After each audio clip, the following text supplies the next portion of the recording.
Welcome back to our continuing coverage here on Atlanta News First Plus as we remember the life, the legacy of beloved 39th President Jimmy Carter. I'm Maria Moreau, joined by the one and only Atlanta News First digital investigative producer Tim Darnell. And Tim, if folks have been in our free Atlanta News First app on our website, they have seen your coverage really across the board of Jimmy Carter. You are our in-house honorary historian of sorts, but you have followed his time out of office and beyond in office for really throughout his life and all that he did to give back to his community. So I wanted to bring you on here as we talked about, the timeline and the legacy of President Jimmy Carter. Let's start with this, some of the reaction that's pouring in, and we're hearing from people locally here, the community, and also nationally and across the globe, which speaks volumes of the impact and the reach that Jimmy and Rosalynn Carter had. It really does, Maria, and we were covering this breaking story yesterday on Sunday, December 29th, and we immediately, of course, began seeing a lot of the national tributes. All 5 presidents and former presidents have paid their respects to former President Jimmy Carter, who died yesterday. But we also began seeing tributes from King Charles of England, President Macron. Jimmy Carter is a former Nobel Peace Prize winner, one of only a couple of Georgians to ever have been awarded that honor, along with the late Dr. Martin Luther King Jr.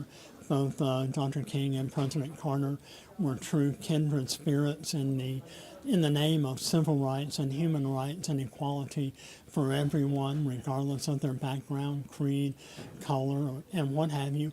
So it's only fitting that the entire world is paying tribute to the former president. Let's also remember that the 1979 Camp David Peace Accords, which was brokered by then President Carter, along with then Egyptian President Anwar Sadat and Israeli Prime Minister Menachem Begin, that was something that the Camp David Accords are still in effect. Really the only peace treaty in the Middle East that has had long-standing impact and longevity, and that is still being adhered to by the nations of Egypt and Israel. Truly a testimony to the commitment to making peace and human rights that President Carter and Mr. Sadat and Mr. Begin really adhered to during the historic 13 days of Camp David, very intense Camp David meetings that were brokered by President Carter back in 1979. That's still one of his longest lasting legacies today. I want to go through the timeline, a very long timeline of servitude from President Jimmy Carter, and really look at the generations of impact that we're talking about here that will continue beyond his life. But first, let's take you back from before the presidency to his time in the White House and beyond. Here's a report from our very own Atlanta News First anchor, Tracy Hutchins.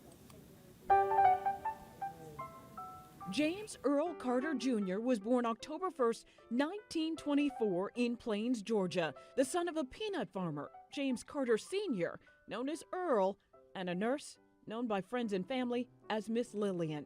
With both parents a strong and nurturing force in his life, Jimmy Carter was a well-mannered boy and an exceptional student.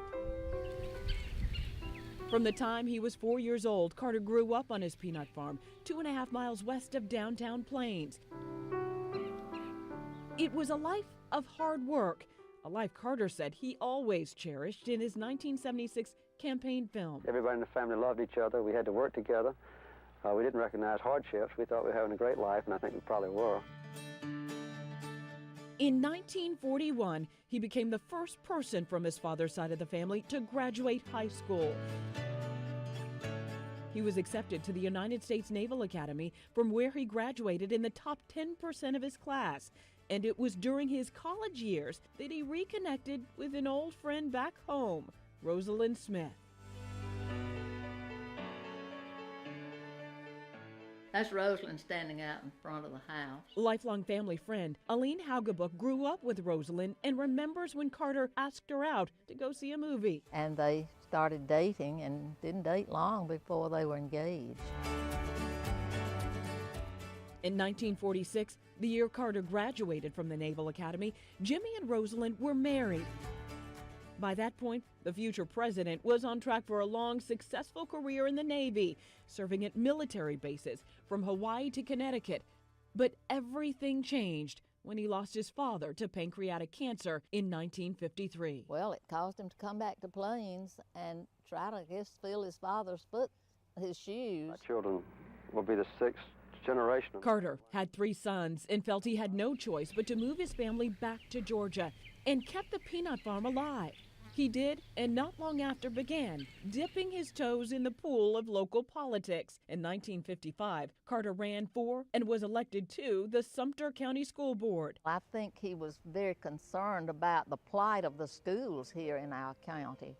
Of course, back then it was a segregated system.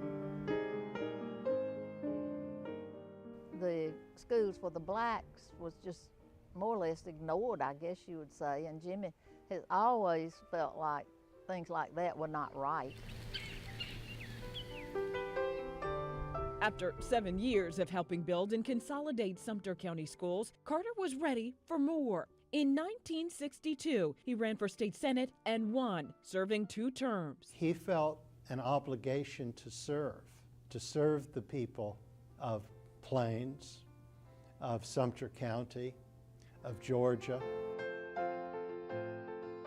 By 1966, Carter was ready to assert himself in the race for governor, but his anti-segregationist views did not go over well with white voters, and he finished a distant third.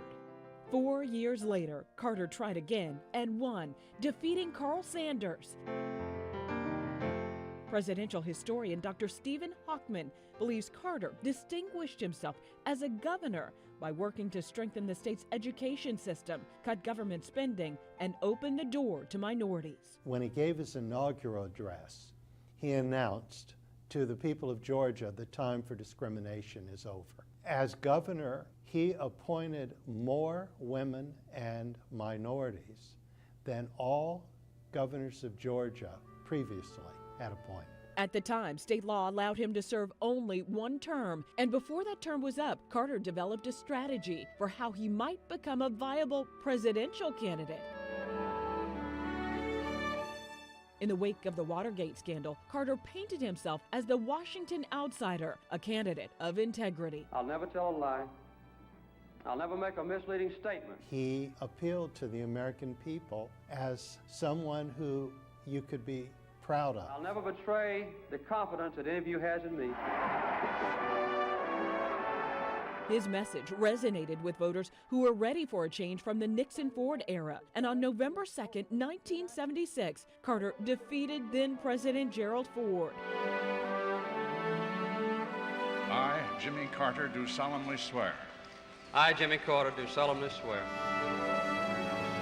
I would look at the map of the United States sometime when he was becoming president and pinpoint Plains and think of all the places in this United States. This is where the president is coming from, this little tiny town. The first and still only president from the state of Georgia capped off the day by walking in the inauguration parade down Pennsylvania Avenue, something never before seen from a president following an inauguration. Comprehensive legislation. After he took office, Carter recognized the nation was facing an energy crisis. The amount of energy being wasted, which could be saved, is greater than the total energy that we are importing from foreign countries. One of his signature accomplishments, the creation of the Department of Energy and also the Department of Education.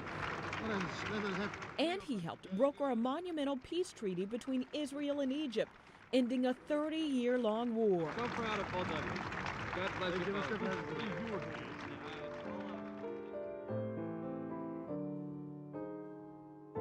But Carter's accomplishments were largely overshadowed by problems at home and abroad. Inflation was a problem before he took office, and it grew worse during his tenure. Americans did not like inflation. That was part of what hurt him politically. A nationwide shortage in gas, which also preceded Carter's presidency, resurfaced during his time in the White House and adversely affected the lives of Americans everywhere. And on the international front, key U.S. relations with powerful nations were in trouble. In 1976, the Soviet Union invaded Afghanistan. President Carter sharply criticized the move, and tensions between the U.S. and USSR elevated. Carter called on the U.S. Olympic Committee to boycott the 1980 Summer Games in Moscow. Many athletes were furious with the president, while several of the United States' prominent allies did not join in that boycott. Meanwhile, at the same time, in Iran, 52 American citizens. James Earl Carter Jr. was born October 1st. Apologies, some technical issues with that story there. We want to take you now out as our team coverage continues to Atlanta News First reporter Patrick Quinn. And Patrick, outside of the President Carter's presidency, his time in the naval office, he also spent much of his life being a humanitarian for the world. And part of that is what you were talking about today. Tell us where you are right now. We're along Carter Way, and this is in southeast Atlanta, and you can see the street sign just behind me there.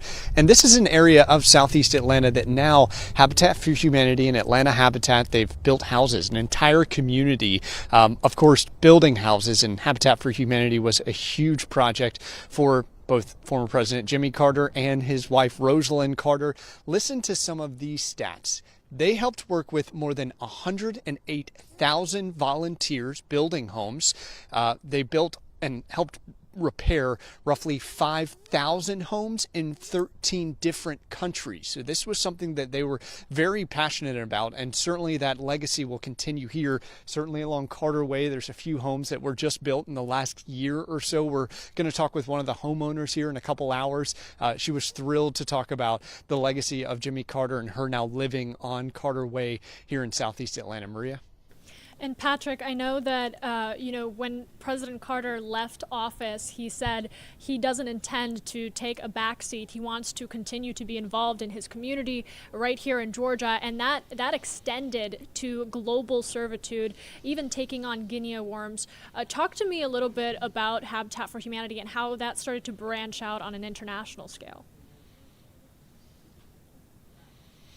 It's been really tremendous, the legacy that he and his wife have built. And we even saw that in some of the comments from soon-to-be President Trump. And he talked about just how much that Jimmy Carter gave after he left office. And I was down in Plains right after Rosalynn Carter died. And that is something that so many people there really highlighted is they probably had a bigger legacy after they left the White House than they did in the White House, and they had a tremendous impact when they were in the White House. So that says a lot. But for Habitat, yeah, I was able to talk with them today here in Atlanta, and they said yes.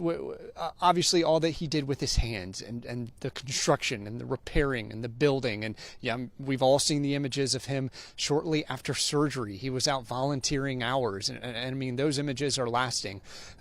But they said that what he did for the organization and just the reputation and the perception of building homes and home ownership and the struggle that so many feel and acquiring an affordable house and the attention that he gave and that Rosalynn Carter gave to this effort, they said that that's maybe even more impressive than the actual work that he did with his hands. It's just the attention and the space that he helped give to this effort.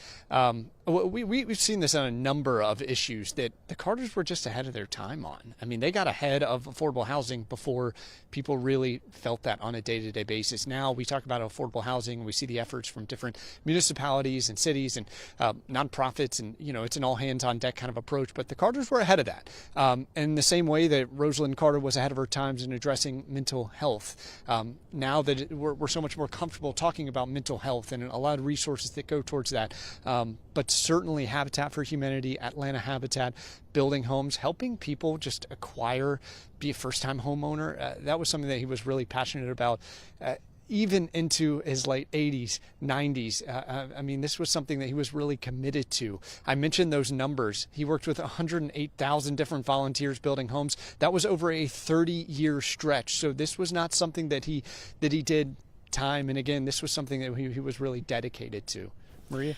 Atlanta News First reporter Patrick Quinn joining us as we talk about Jimmy Carter's humanitarian work. Patrick, thank you so much. This is definitely a legacy that will continue on. And Tim, I want to bring you back in here as we talk about, that humanitarian work from the Carters themselves and what that meant for changing so many lives. And as Patrick was saying, they had a personal hand in turning around the housing crisis, the affordable housing issues that we continue to see plaguing our community today. And Maria, it wasn't just in the United States that the Carters helped build homes for those who were truly in need and deserving of one.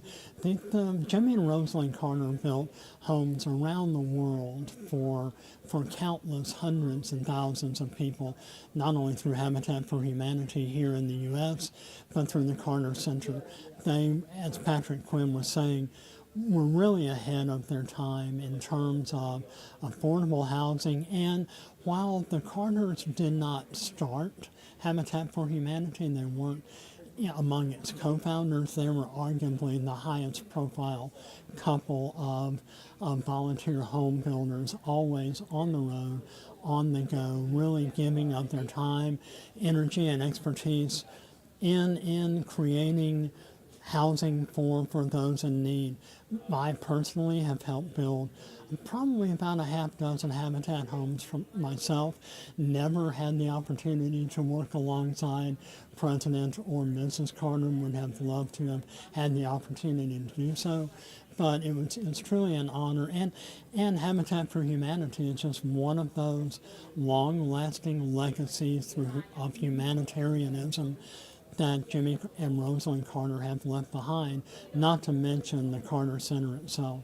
We're seeing a lot of people talking about ways that they can honor the Carters and honor the life and loss of Jimmy Carter, especially as the world reacts to this news. And part of that is getting involved in these types of missions, these initiatives that they helped start.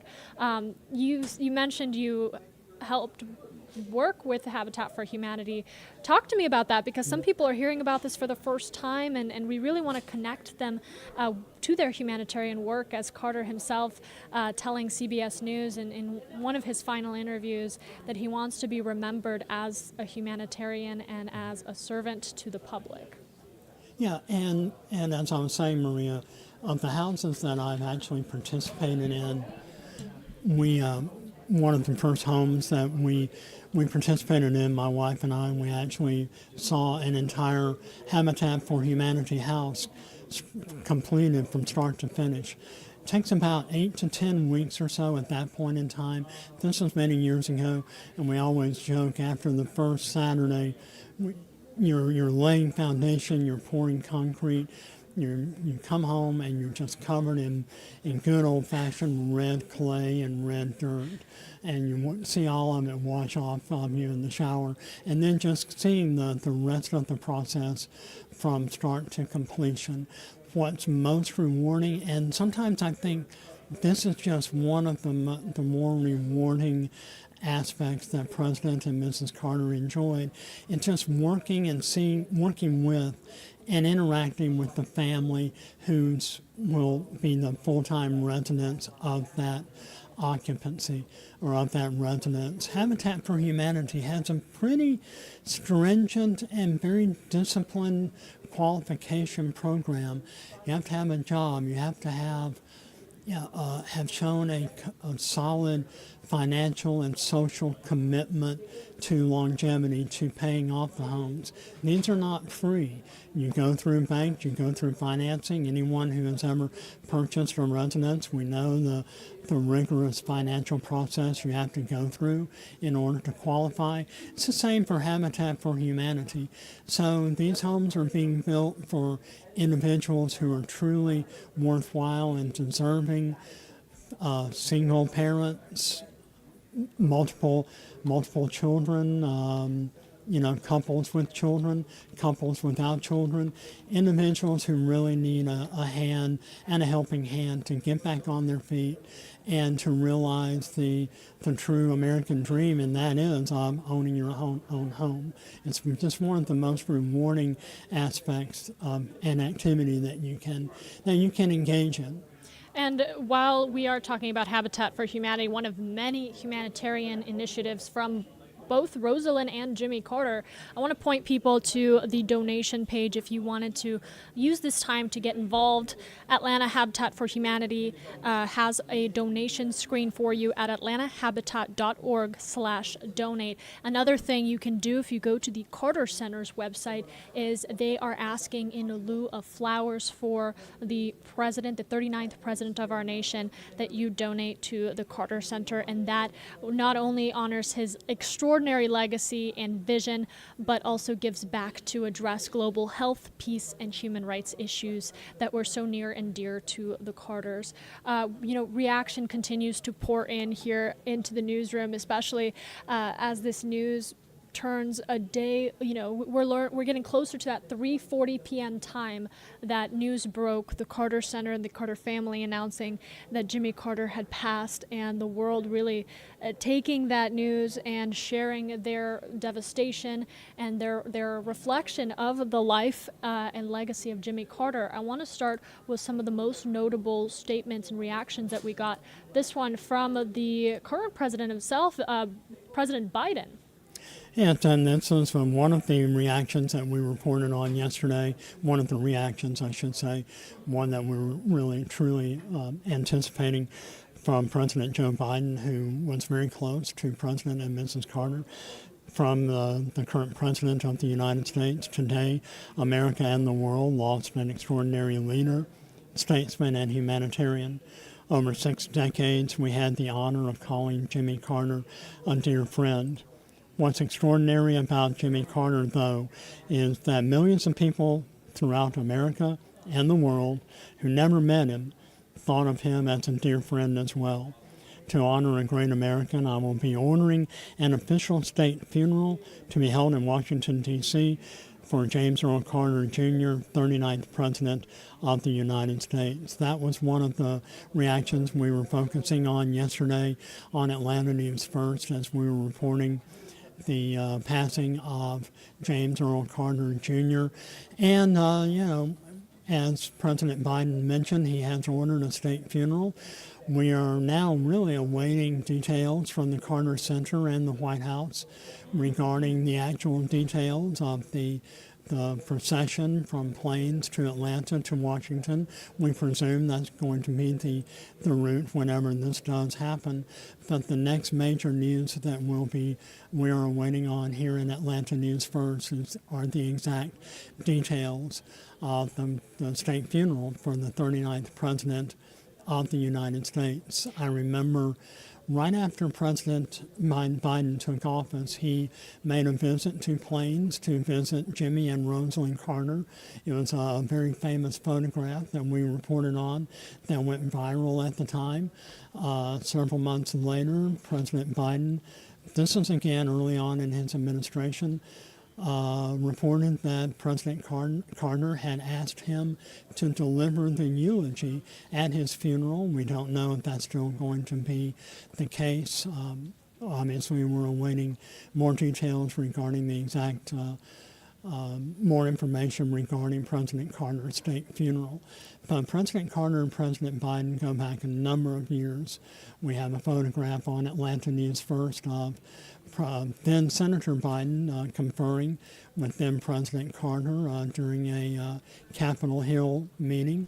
So these two longtime stalwarts of the National Democratic Party have maintained a friendship for many, many decades. So we'll see more of the role, whatever role President Biden will be playing in the state funeral of Jimmy Carter. And that we expect and anticipate will be no small role. President Biden himself getting emotional last night, talking about the personal friendship that the two had. I want to take you out to yesterday. We brought this to you live on Atlanta News First Plus, to the remarks that Biden shared, including how close the two families were.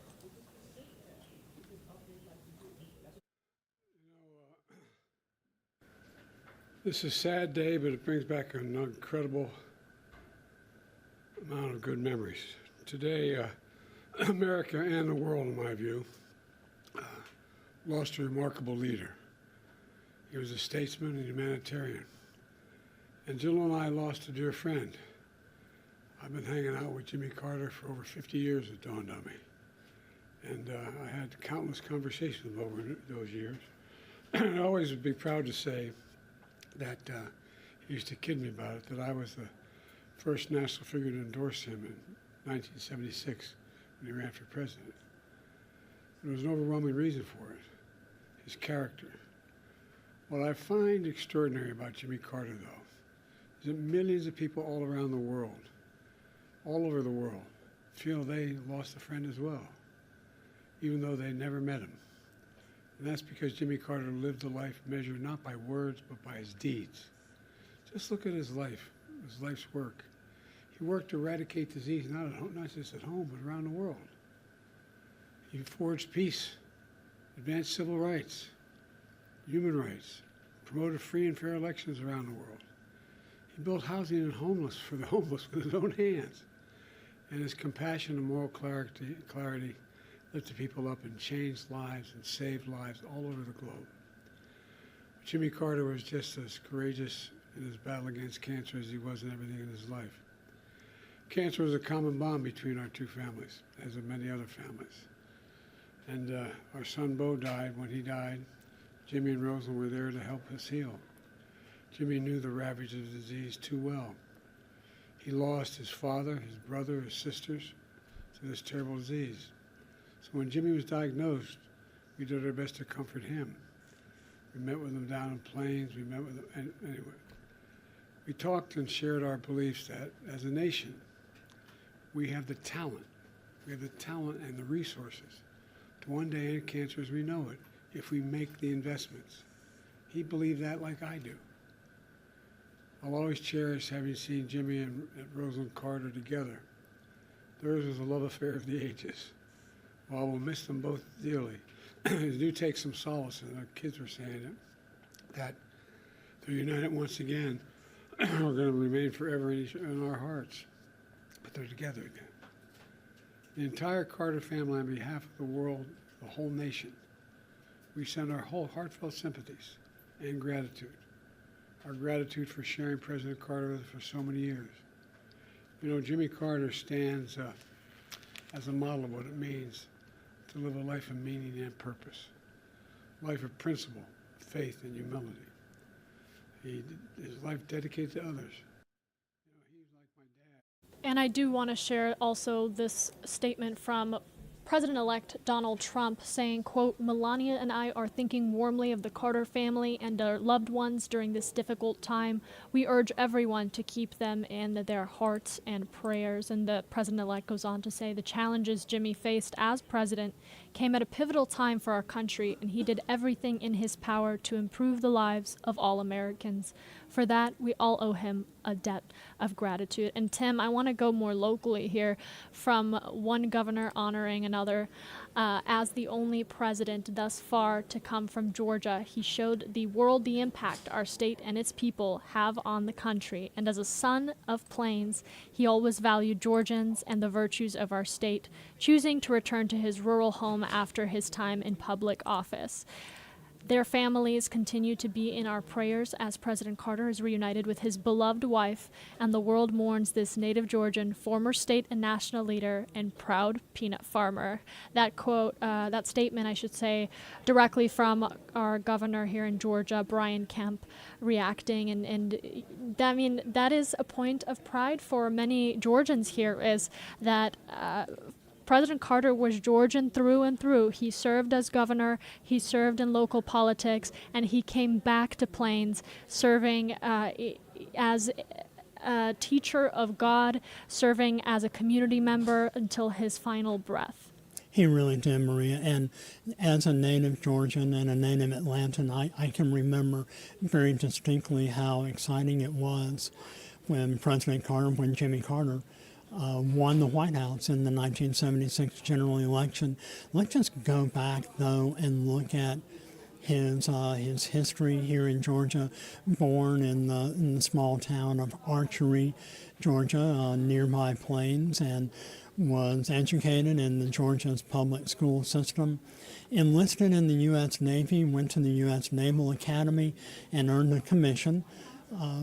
Really a true American success story. I recall in his very first autobiography that was published in the mid-1970s, Jimmy Carter recalled going into the office of U.S. Naval Admiral Hyman Rickover, who was notoriously demanding, very strict, very prickly, your stereotypical hard-line, hard-nosed naval officer, sterling reputation for excellence, and really came to be considered the father of America's nuclear submarine naval fleet. Carter was a freshly minted lieutenant out of the U.S. Naval Academy. He was applying to become a member of the then brand new nuclear submarine naval fleet that Admiral Rickover was implementing. And Rickover was famous for doing everything he could to intimidate a young recruit, someone who had the temerity to come and interview with him and apply to be a member of the naval submarine fleet. Legend has it that the chair that a lot of these new recruits would be forced to sit in behind the imposing desk with Admiral Rickover, the four-legged chair, one leg of the chair would be sawed off just a little bit, and really having to force the recruit to maintain an uncomfortable balance so that he wouldn't topple over onto the floor, something that would be just totally humiliating. Jimmy Carter endured the interview, and the very last question that Admiral Rickover asked then Lieutenant Carter was, "Did you always do your best in school and in life?" Jimmy Carter thought about it for a moment, and he said, "No, sir, not always." Rickover waited a few moments, stood up, asked Carter why not, and then left the interview room. That became the title of Jimmy Carter's very first autobiography, Why Not the Best? And that was really a motto that Jimmy Carter tried to bring to his political life. Now, he was well on his way to a successful career in the American Navy. Had he not resigned, you can make the argument that he was headed for an admiralty himself, possibly a member on the Joint Chiefs of Staff. But about halfway, I would say about 6 or 7 years, 8 years perhaps, into Jimmy Carter's naval career, his father, Earl Carter, passed away. By then, Jimmy Carter had already married Rosalynn Carter, and she was looking forward to the life of the spouse of a high-ranking naval officer, really someone who was well on his way to a distinguished military career. And Tim, as we talk about the Navy days, I do want to take folks through this story put together by our Atlanta News First anchor, Tracy Hutchins, really delving into how much this period of his life shaped what would be the presidency and then the post-presidency servitude that he went on to give. Tonight I want to have an unpleasant talk with you about a problem that's unprecedented in our history. In his first week in office, President Jimmy Carter told Americans they needed to waste less energy and reduce reliance on foreign oil. So there was a pretty big consensus in the mid-70s when he was elected. We needed to do something about energy, and he often called it the biggest challenge that he faced. The energy crisis was at its peak. The energy crisis has not yet overwhelmed us, but it will if we do not act quickly. And there were a lot of ideas on how to wean the nation off its dependency on Middle East oil. Jay Hawks worked on Carter's energy policy. Carter probably was the most fervent of the people of that era in raising the energy issue and trying to look 20, 30 years ahead. Increasing the use of nuclear power was a controversial idea, but Carter's position on energy was visionary and largely influenced by his naval career working on nuclear submarines. It was extremely innovative. It was extraordinarily complex, and it was dangerous. Professor Joseph Crespino taught alongside Carter at Emory University, where Carter lectured for more than 30 years. More than anything, it showed him that he kind of knew the situation from the inside in a way that policymakers rarely do. As a professor, Carter was overly prepared and could recall even the lesser-known details of his presidency, characteristics Crespino says came from his military background. The decision to return the crown of St. Stephen's to the Hungarian people, this was a controversial thing. Not only did President Carter know about it, he talked for about 10 minutes about what a important decision that was for him personally. The son of a peanut farmer in Plains, Georgia, Carter wanted to be like his uncle, Tom Gordy, a sailor who would send him letters and trinkets from his deployments. For him, it was a chance to see the world. In 1952, the notoriously outspoken Admiral Hyman Rickover selected him as an engineer for his atomic submarine program. Carter said besides his father, no other person had such a profound impact on his life. He frightened everybody that worked for him. He was very demanding. He wanted perfection. Rickover's program was responsible for developing the world's first nuclear-powered engines. His experience in the military would have given him, a familiarity in his role as commander-in-chief that, a lot of presidents today don't have.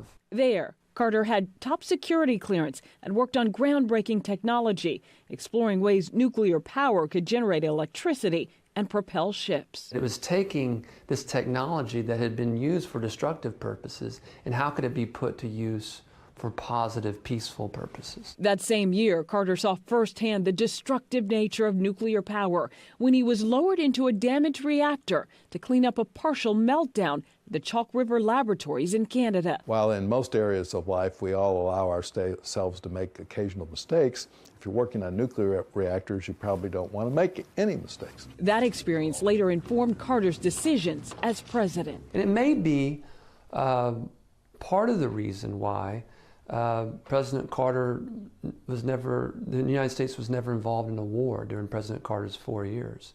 And it may be that his experience with the military, that his confidence in his own decision-making and how to use the military as commander-in-chief was in part related to the fact that he had spent so much time as a naval officer. Carter graduated from the Naval Academy in Annapolis in 1946 in the top 10% of his class and married his hometown sweetheart, Rosalynn Smith. During his Navy years, the couple had 3 sons and was stationed in several states, including Hawaii, Connecticut, and California. But he also had interesting assignments, and he was one of the last Americans in China before the communists took over. In fact, they used to take their boats and point them outward from port because if the communists came into the city, they would have to evacuate. When his father died in 1953, Carter returned to Plains to manage the family farm and was given an honorable discharge. You could see him, when he got back to Plains, getting more and more interested in politics. Carter would rise from senator to governor to 39th president. Well, I think the Navy taught him to be very disciplined about things like showing up on time, preparing. One of the things about Carter that I learned from personal experience is you don't have to write him a long memo, but he does not like to go into a meeting without having reviewed a memo laying out the principles of the meeting, even in some cases where he kind of already knows. The only president to have actual experience cleaning up a nuclear mess. Carter made sure he had direct contact with the Nuclear Regulatory Commission in 1979, following the 3 Mile Island meltdown in Pennsylvania. He puts in his hotline to the people that are on site there from the Nuclear Regulatory Agency, and he's in constant contact with them. Well, he in some ways knows more about it than they do. Carter created the Department of Energy in 1977. And today, I think it plays a huge positive role in research and development. And things like developing appliance efficiency standards and things like that Carter envisioned when he set up the department. He pushed for renewable alternatives and even had solar panels installed on the roof of the White House. And in 1978, he postponed the development of the neutron bomb. We sometimes look at the short-term impacts of presidents, but it takes a long time for a person or a country to build up credibility. You know, he did a lot of things that were more successful than have been recognized.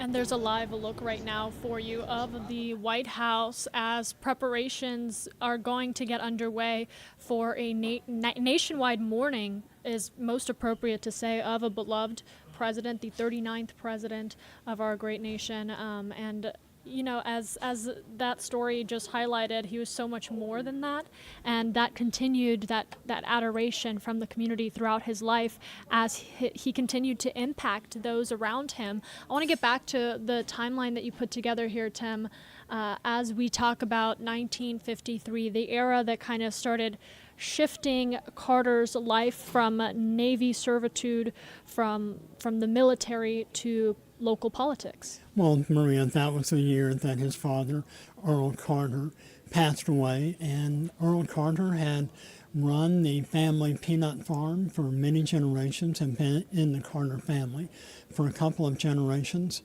Jimmy Carter could have continued his naval career that was well on track for an admiralty, but he resigned his commission and returned to his hometown with Mrs. Carter and their young family to take over the family business. The Carter Peanut Farm was not doing well financially.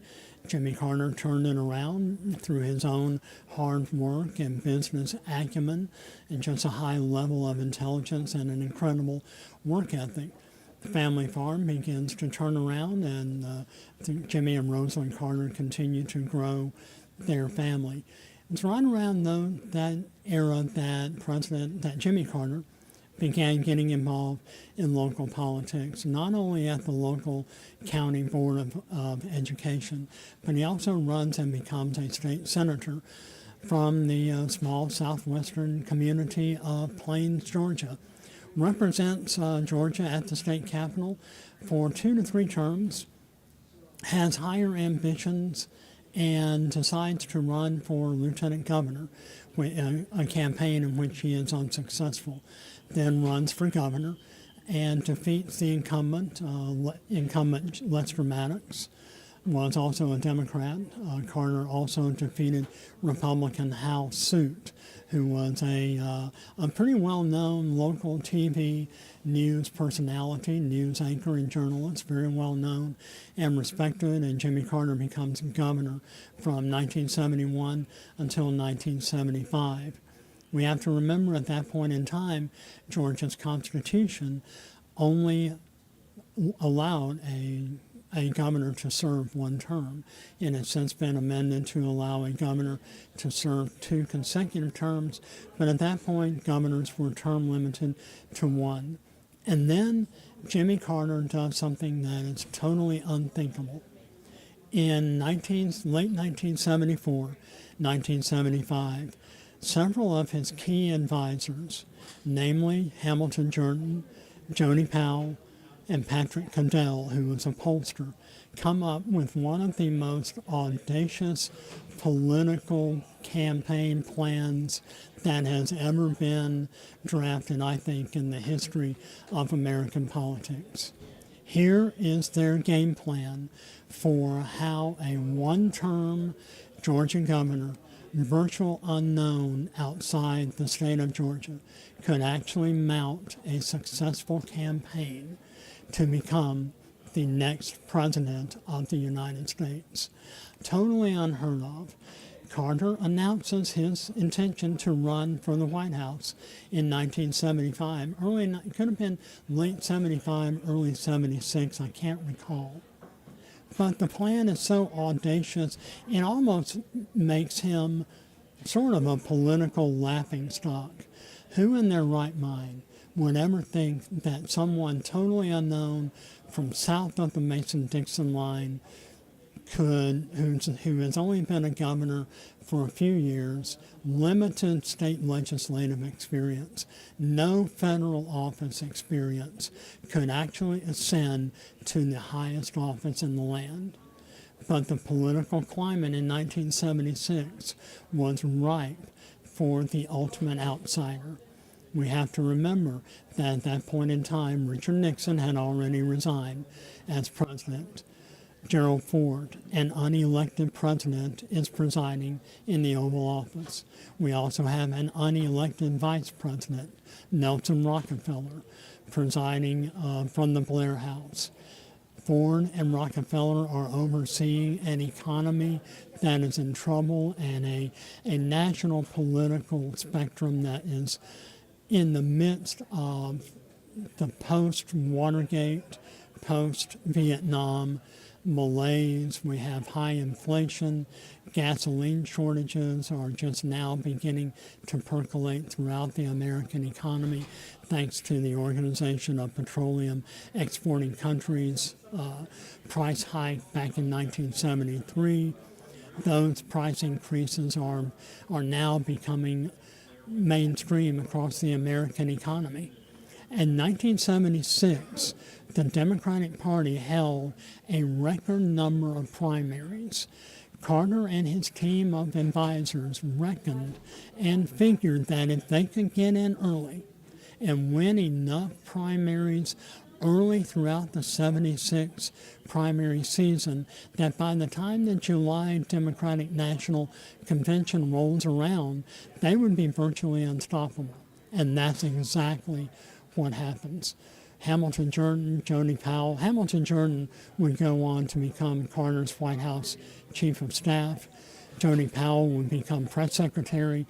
Patrick Cadell would be the top pollster for Carter and his campaign. And by the summer of 76, the national joke of Jimmy Who would soon become, by the end of that year, transformed into President Carter. It was unlike anything that anyone had ever seen in 20th century American politics. And you know, we look at this timeline. I just want to point people, this is free for you and available on AtlantaNewsFirst.com, the free Atlanta News First app. You can download it. And we also have a way to make all of the new information that's coming in. You know, a lot of people wanting to join and read in the reactions, wanting to know when he will be, when the funeral will be, what the funeral procession and the events that will take place that are involved in a national mourning for a former president. We lay that all out for you on AtlantaNewsFirst.com and in the free Atlanta News First app. And you can also text us, by the way. You can text us, Jimmy Carter, to 470-777-9263. And as we move along through this timeline, I just want to stop and kind of reflect on the moments in his life. And the biggest theme for him throughout all of this has always centered around his faith. He was really unapologetic is the word that is being used. You know, the more that we get this reaction from people, he was unapologetic about his Christian faith, and he was present from the beginning in sharing that with his community in Plains, with the naval service, and of course during his time as presidency he was outspoken about it, and so that of course followed him into his post-presidential days. I want to share this story from Atlanta News First anchor Rick Fulbaum on how religion and Jimmy Carter's faith shaped the man we know today. That we had torn down the barriers that separated those of different race and region and religion. When Jimmy Carter was elected president in 1976, Newsweek magazine declared it the year of the evangelical. A born-again Christian, Carter's religious faith guided every aspect of his life. He evangelized foreign leaders and often said it was his faith that pushed him to fight for peace between Israel and Egypt. What he has reminded us of is that faith is not a private matter. It is something that we live out publicly, and even though we can be committed to separation of church and state, we can still be also very committed to living out our faith publicly, out in the open, and seeking justice and peace. Because of our faith. And I think he's shown us how to do that. That pursued charitable works. Pastor Jeremy Schulte leads Marantha Baptist Church in Plains, Georgia. Carter's hometown, and where he taught Sunday school for more than 35 years. Okay, I need any number up to 20. Hundreds of thousands of people from all over the world What's your number, sir? would line up outside the small church to hear his ministry. It's been an interesting experience to call him a friend and parishioner. And when you've served alongside him here in Plains, you can truly 100% say that his faith is genuine and meaningful to him personally, and that he has grown in his faith throughout the course of his life. I, Jimmy Carter, do solemnly swear. I, Jimmy Carter, do solemnly swear. Carter's rise to become the 39th president ranks as one of the most unlikely political victories in U.S. history. He was virtually unknown to the country, except for Georgia, where he served as governor. He campaigned on a promise to never tell a lie. I think he was very committed to the concepts of honesty and fairness. Now, you can always argue about what's honest and what's fair, but I do think he had a very strong attachment to that and was willing to devote himself to those values in ways that would not always be normal in a political environment. Not since John F. Kennedy, a Catholic, had a presidential candidate been so frank about his religious beliefs. I'm pretty sure that was right after we won the caucuses. Jay Hakes is a historian and former director of the Jimmy Carter Presidential Library and Museum Center in Atlanta. It was a very intense thing with him, and I think it did, it was another part of what I would call his self-discipline, because he set very high standards for himself, and I think that came from a religious foundation. Americans didn't always react favorably. A controversial interview with Playboy magazine threatened to derail his 1976 campaign, after Carter said that in his mind he committed adultery because he had lusted in his heart. Well, the Playboy interview was a problem for the Carter campaign. I don't think it was a coincidence that his polls started to drop a little bit afterwards. And I think a lot of Americans weren't just used to talking about people talking that way. But if you grew up in evangelical circles, that was not a weird thing to say. Carter used Christian themes of love, charity, and peace to shape his presidential agenda and the humanitarian work he became synonymous with. He had a style of talking that that wasn't the kind of careful language that normal politicians would use.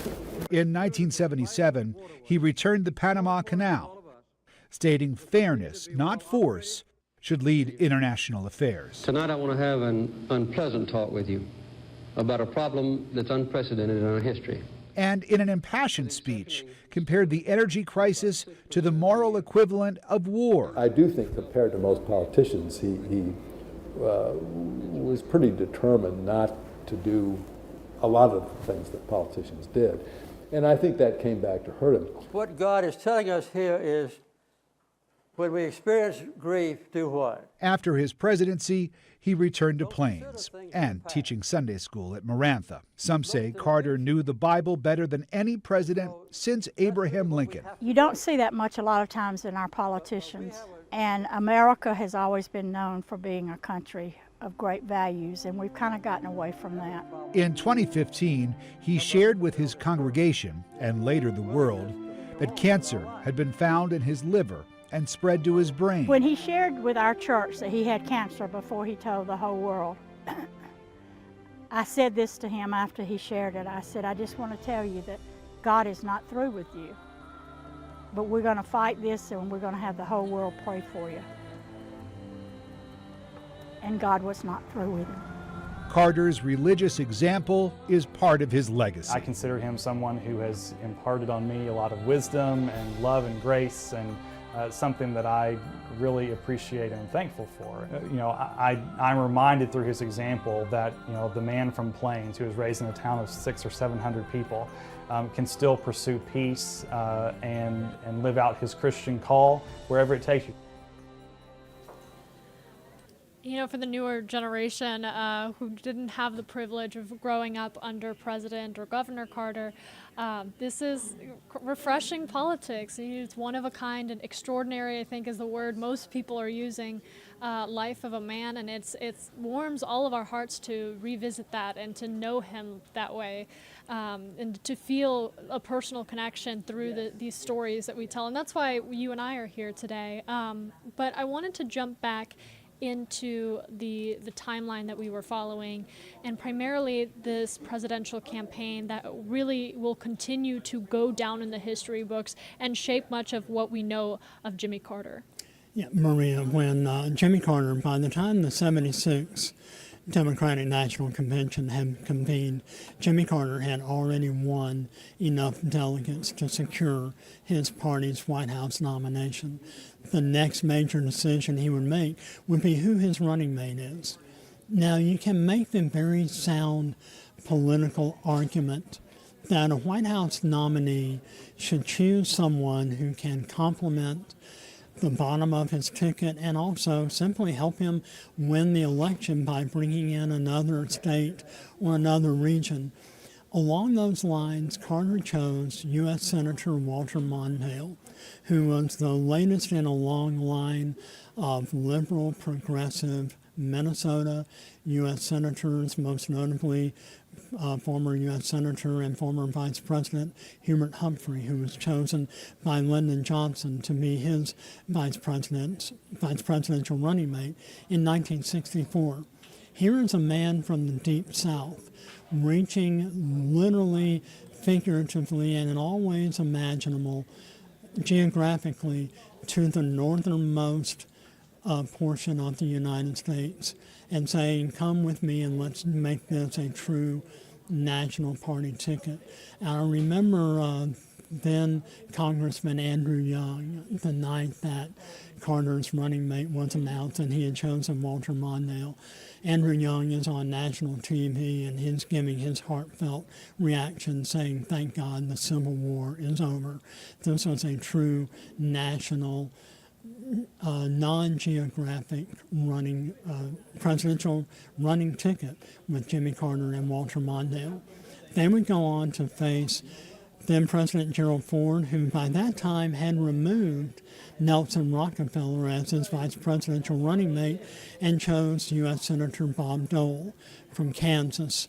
And talking about your earlier point about a different era in politics, you can go back on YouTube and other video formats and watch the debates between Jimmy Carter and Gerald Ford, and you're struck by the amount of courtesy, the amount of gentlemanliness, the amount of respect both of these men showed each other, disagreeing vehemently on policy issues, on America's role in the world, on the issue of the economy, and what have you, but they were always respectful, always meeting in the center of the stage, shaking hands.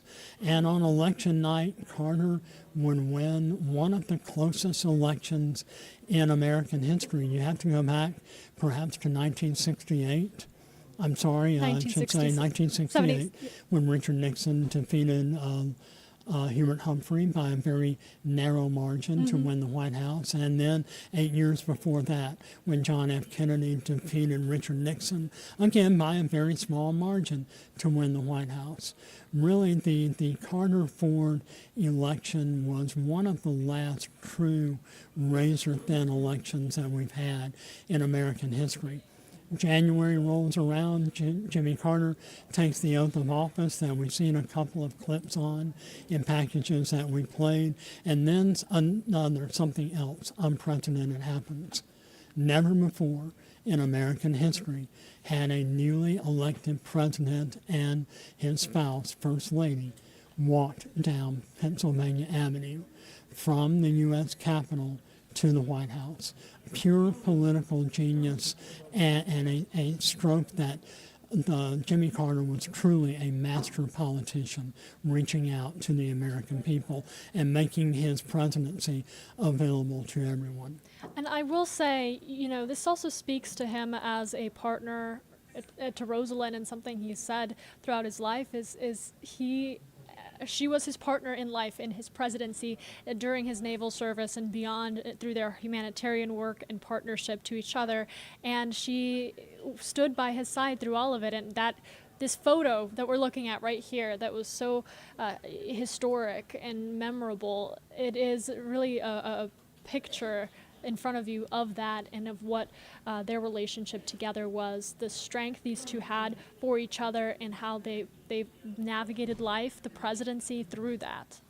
President Carter would often say that his greatest attribute, the greatest decision he ever made in his life was marrying then Rosalynn Smith very early on in their life, when he was a freshly minted graduate from the U.S. Naval Academy, and she was his partner in everything. Really, the first lady.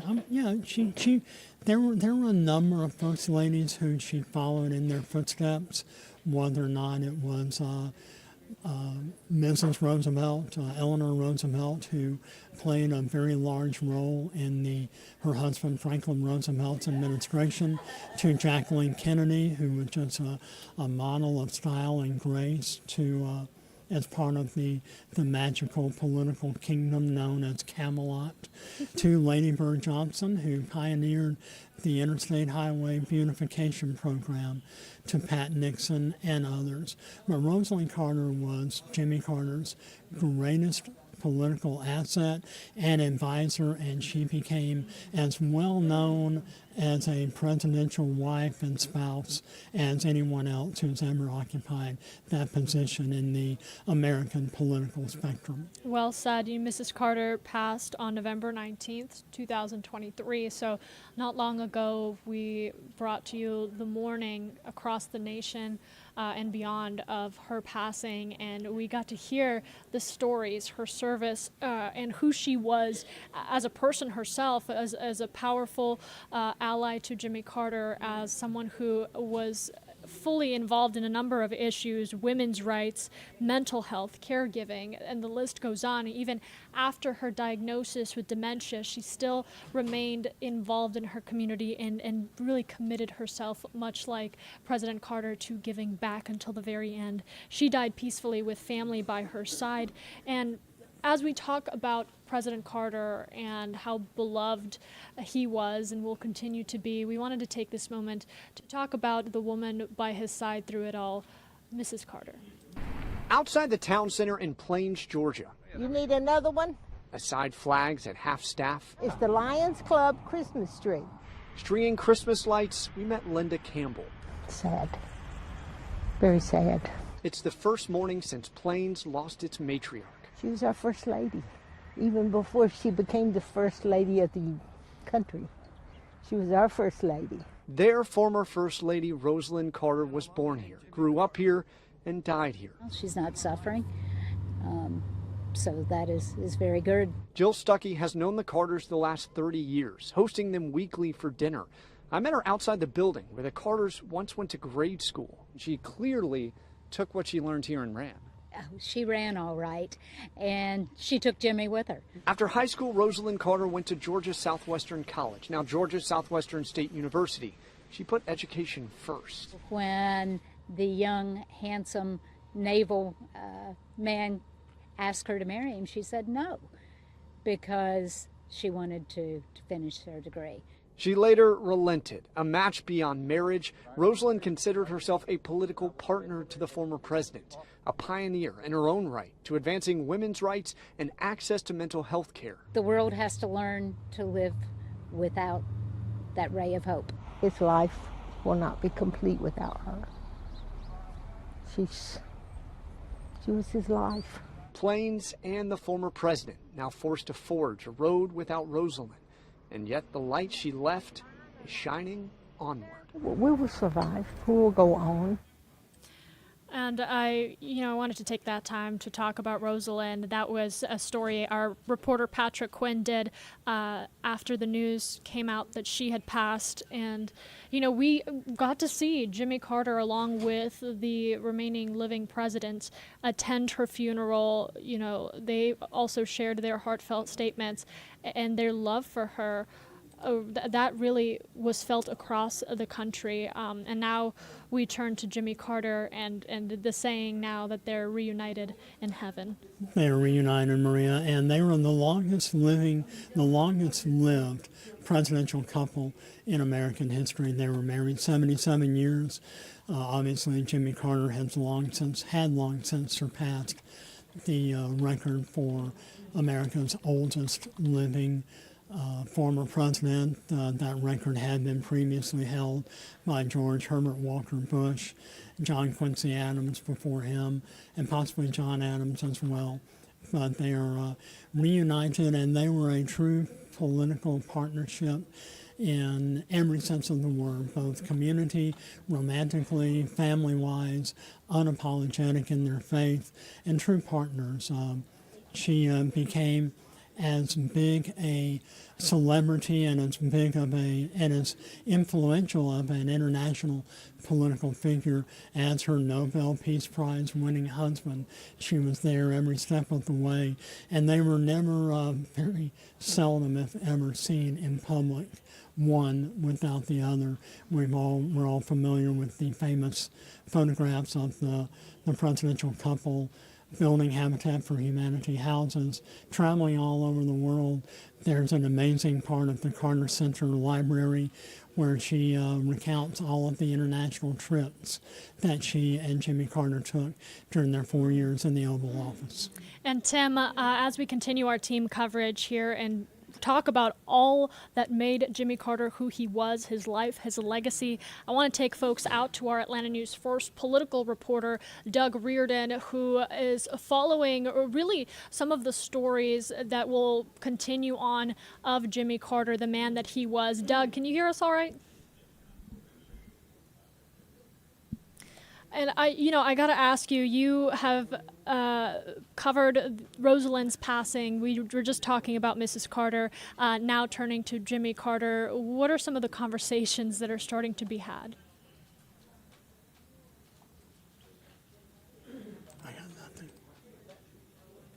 Together, it was that they were this loving couple, this first lady and this president who did so much. And when we talk about Rosalynn's influence on Carter and his administration, it was massive. She would oftentimes sit in on the cabinet meetings with him.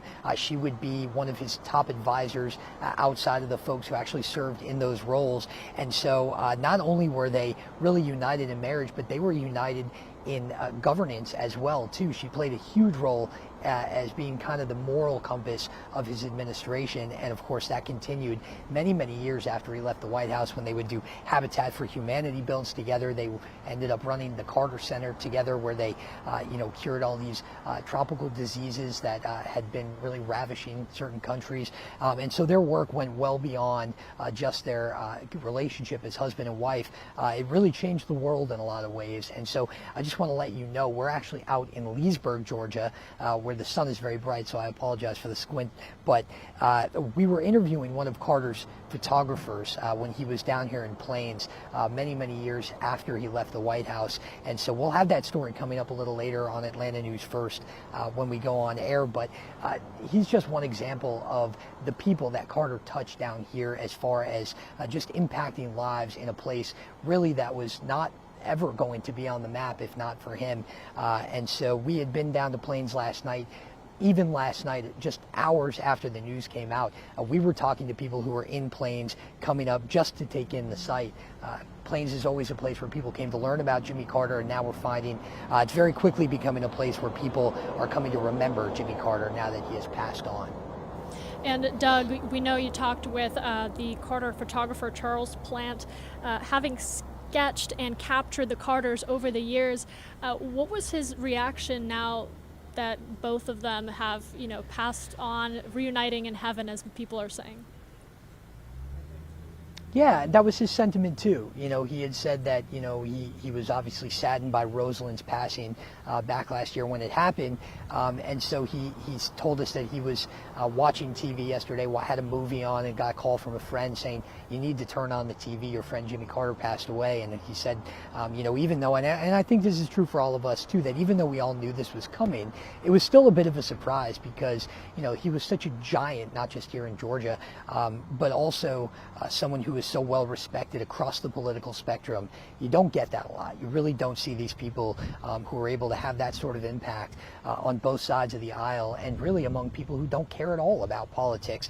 He still had that impact for being such a humanitarian. And so I think people down here are really shocked, despite the fact that this had been a long time coming, just by his passing. And the big question now is really what happens to Plains, right? Because it is this kind of living museum to Jimmy Carter's life. Everything there has some connection to the former president. And now I know that the last time we were down here, not just for his 100th birthday, but in years past for his 99th birthday, that's been a question that people in Plains have really tossed around quite a bit, is what's going to happen to our little town now that kind of the patriarch of it is gone, or when he's gone. And so I think even still, we've still seen people coming down. This will always be a place that draws folks to learn about this life and legacy of this really great man, and that's kind of undisputed across the board. Doug Reardon, Atlanta News First political reporter, thank you so much joining us from Leesburg, Georgia. I want to take folks to talk a little bit about the Carter photographer himself. We mentioned our Atlanta News First reporter, Doug Reardon, speaking with him now that the news has broken of Carter's passing, and the country is reacting. These photographs will live on and be the documentation of his life and legacy. We actually spoke to him during the passing of Mrs. Carter, and I want to play that story by our very own Doug Reardon for you now. Charles Plant wasn't the official White House photographer for the president, but there was a time where he was getting called by the Carter family on a weekly basis to come and take photographs of them. How many photos do you figure you have of Jimmy Carter? Good question. I'd say thousands. And Charles Plant kept them all. From Christmas to concerts, newsworthy events, and nuptials. When I shot Amy's wedding, I did this picture of her when she was 16. Some of the most intimate moments of the Carters' lives are immortalized through Plant's lenses. He started photographing Carter during his campaign in 1976, and the two immediately became close. He's a nice guy, a real nice guy. I mean, to me, in my opinion, he's probably the most honest president we've ever had, at least in the last 50 years or more. Plant turned on the TV Saturday and learned of Carter's declining health. And I was really sad to see that. How much time does he have? That worries me about that. Plant wishes he had more time, more pictures. This was the day that Rosalynn had their Rose Garden celebration. Photography was something the two bonded over. He was into photography too. He called me sometimes and asked me stuff about photography. It was an exciting time for Plant, a chance to be part of history. It was interesting that when the phone rang, my wife would look at me and I look at her, and it could be the president. Now Plant has memories, a signature, and pictures, lots and lots of pictures of a politician who transcended politics. It makes me wonder sometimes what he would have done if he was president today, I think the country would probably be in better shape. I don't know. As for a favorite picture, Plant said he couldn't pick one, but one that is close to his heart is an executive portrait he did of Jimmy Carter that at one point hung in the White House. In Plains, Georgia, Doug Reardon, Atlanta News First. So we went from having Doug live in Leesburg, Georgia, now talking to the Carter photographer, Charles Plant, to taking you to that story we covered. He will have another report for you coming up here on Atlanta News First this evening, but thought I would take you through some of those photos because that really is what will outlast all of us, is those photos that generations within the Carter family, within the Plains community, and across the nation that we will carry on as we remember Rosalynn and Jimmy Carter. And we have a number of those photos on Atlanta News First. We have our own photo gallery. And, just going back to our timeline, Maria, what we were talking about, we left off with Jimmy and Rosalynn Carter walking the presidential parade route from the U.S. Capitol to the White House. Never before done, and really just a mark of Carter's commitment to return the American presidency to the people.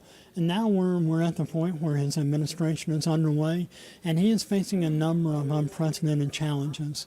The OPEC oil embargo that we mentioned earlier that occurred during President Richard Nixon's administration, those prices are beginning to be felt paying at the pump across the U.S. We have an economy in trouble, rampant inflation, We also have an energy crisis where Carter, again, really ahead of his time, is beginning to stress alternative forms of energy by placing solar panels on the roof of the White House, by calling on the nation to depend more on its almost limitless coal reserves, to move away from foreign oil sources and our foreign oil independence or dependence on foreign oil for this massive global petroleum-based economy. Then we have one of his most difficult, what he would call his most difficult legislative challenge that he undertook. He undertook a program, a treaty, to return the Panama Canal to the tiny nation of Panama, which was then under the control of a military strongman, General Omar Torrijos.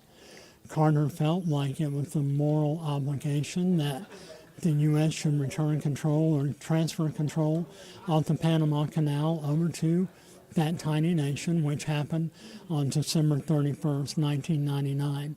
We mention that because President-elect Donald Trump has made that a recent social media platform that he has released, that he is going to retake control of the Panama Canal. So there's a kind of an interesting timeliness to it. Carter faces all sorts of challenges on the domestic and international front. And if the measure of a successful administration is its eventual reelection, you can't really say that Carter's presidential administration met that standard of success. He would be soundly defeated in an overwhelming landslide in 1980 at the hands of former California Governor Ronald Reagan and his running mate, George Herbert Walker Bush. But there were just so many challenges and crises that Carter faced during his administration, almost a perfect storm. We have rampant inflation, we have rising gas prices, the Soviet invasion of Afghanistan, and our seeming inability to do anything to really substantively address that invasion. And of course, when the Ayatollah Khomeini and a group of very solid fundamentalist Islamic fundamentalists retake control of the government of the nation of Iran, the Shah of Iran, who the CIA had helped put in power several decades before, flees the nation, and Carter admits him into the boundaries of the United States in the late 1970s, 1979, when the Shah announces that he is needing treatment for a very fast-spreading, fast-acting form of cancer.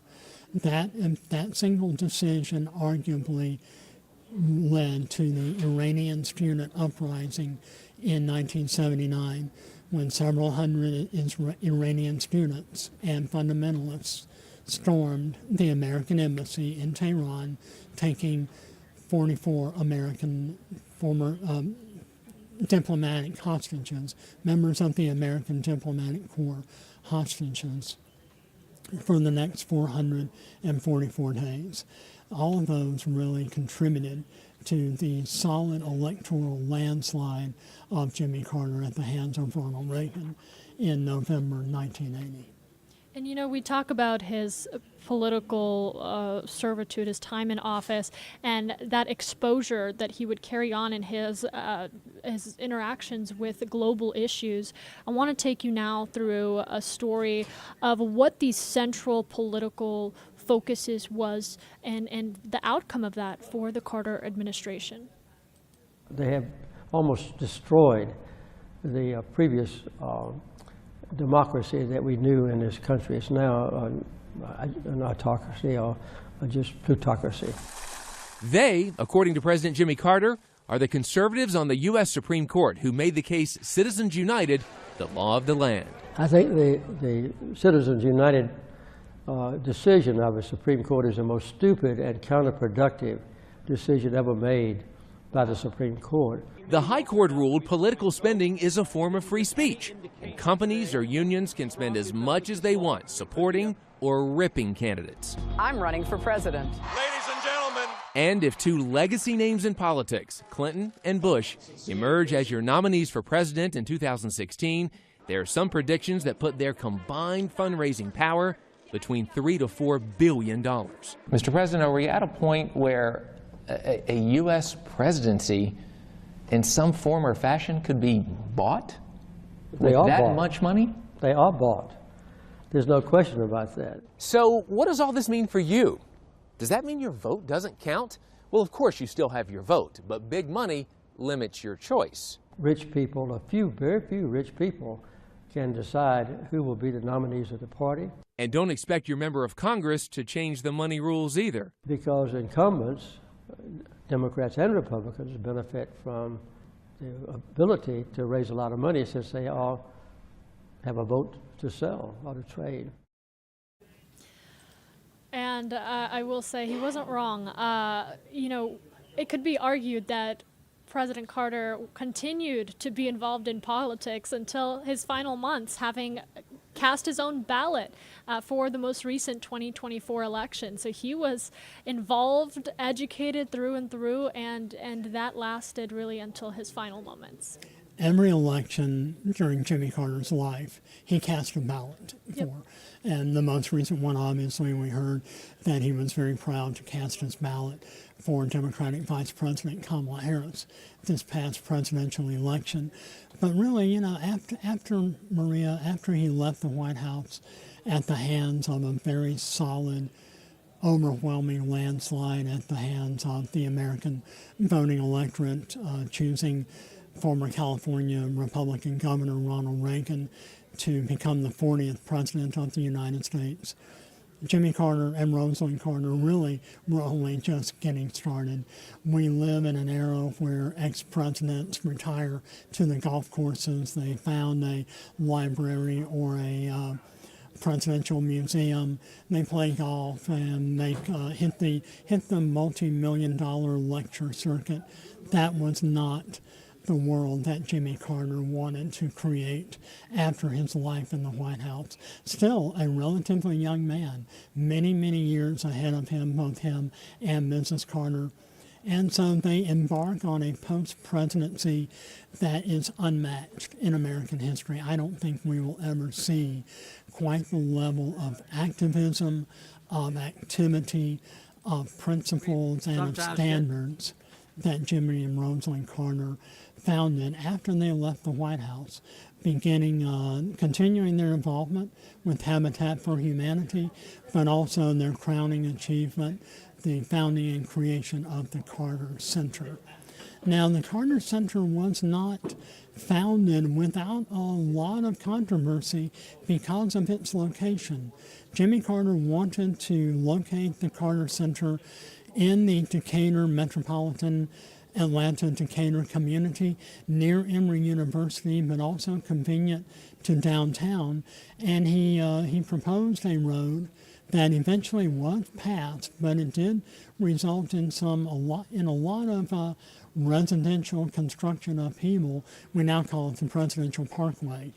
But it was not without controversy. But as with all things in his life, Jimmy Carter persevered, and his vision for a global peacemaking, election integrity organization really came to fruition with the Carter Center.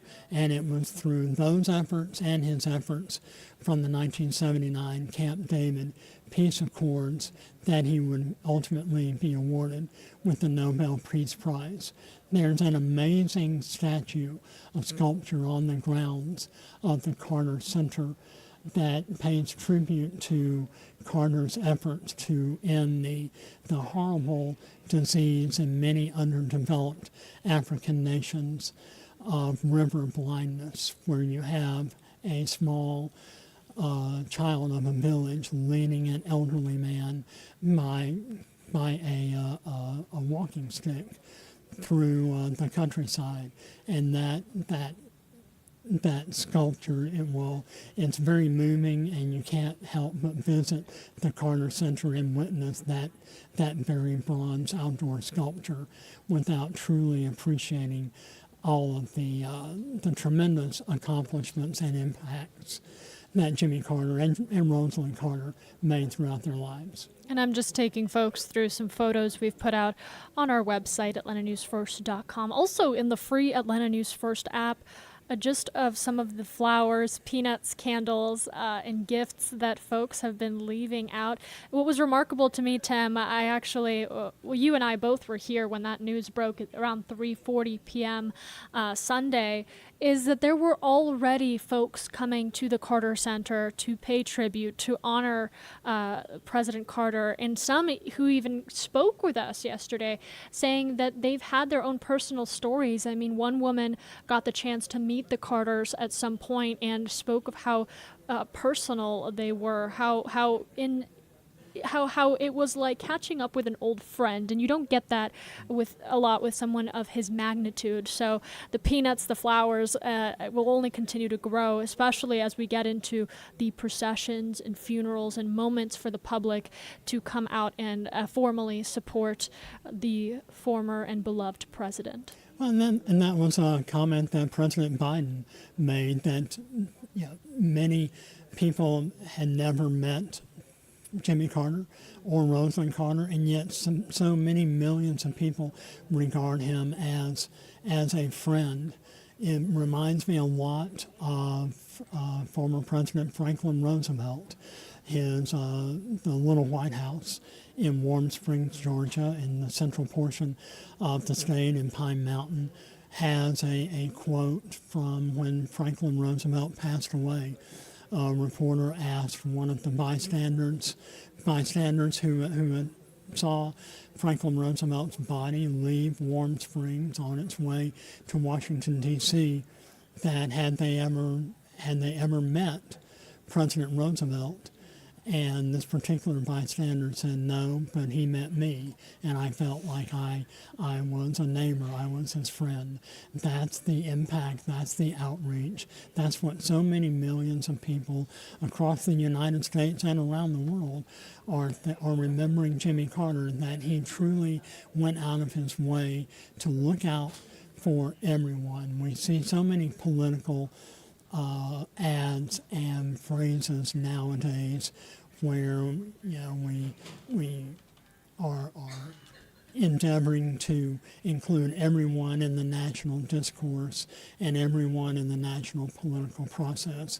Jimmy Carter truly did all of that, and he was a president for everyone.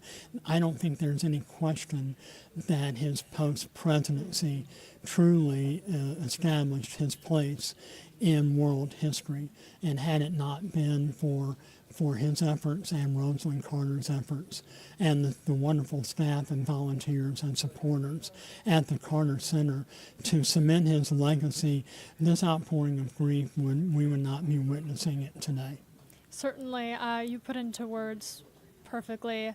This is why we decided to come together today and really walk folks through all of the service, the life, the legacy, even some of the downfall that shaped Jimmy Carter, because we talk about 100 years of giving back, 100 years of someone who came from a town of a couple hundred people to going all the way up to the White House, and that is a story that all of us can be inspired by and love him more for that reason.